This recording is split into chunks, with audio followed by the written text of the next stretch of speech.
Assalamualaikum warahmatullahi wabarakatuh.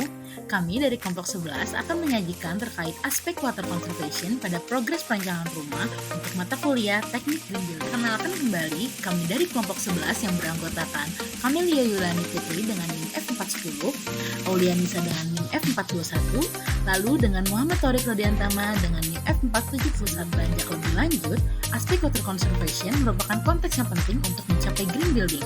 Konservasi air adalah mengurangi pemakaian air bersih yang tidak diperlukan, meningkatkan sistem daur ulang air, serta pemakaian kembali air hujan ataupun air buangan. Maka dari itu, aspek ini merupakan salah satu aspek terpenting untuk mencapai green building. Pada aspek water conservation, kelompok 11 akan melakukan rencana konservasi air, yakni melakukan perhitungan konsumsi air. Hal ini dilakukan untuk melakukan rencana konservasi air yang dapat dilakukan. Kedua, mendesain pemanenan air hujan. Hal ini dilakukan sebagai salah satu upaya dalam konservasi air.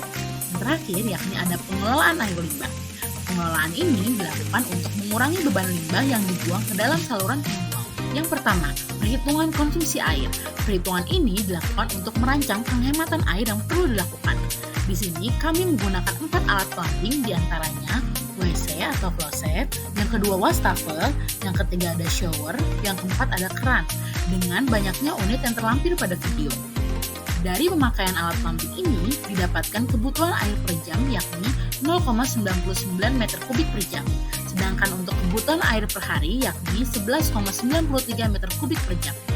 Dari hasil ini didapatkan perlu adanya pengurangan kebutuhan air sebanyak 50% yang dilakukan dengan substitusi pemakaian air yang berasal dari sumber air tanah. Yang ketiga, dilakukan pemanenan air hujan. Pemanenan air hujan direncanakan memiliki kapasitas 500 liter yang akan dimanfaatkan untuk WC atau kloset, kedua mesin cuci, ketiga untuk penyiraman tanaman, dan keempat untuk penyimpanan air. Yang dimana pemanenan air hujan ini akan mengambil sistem pipa basah. Poin yang terakhir yakni pengelolaan air limbah, kami akan memasang yang namanya grease trap. Grease trap akan dipasang di bagian bawah sink dapur untuk memerangkap lemak.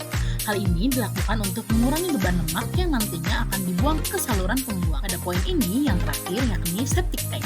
Septic tank yang ada pada rumah ini akan menggunakan biofilter septic tank yang memungkinkan dilakukan pengolahan terhadap kotoran yang masuk ke dalamnya dengan bantuan alga sel.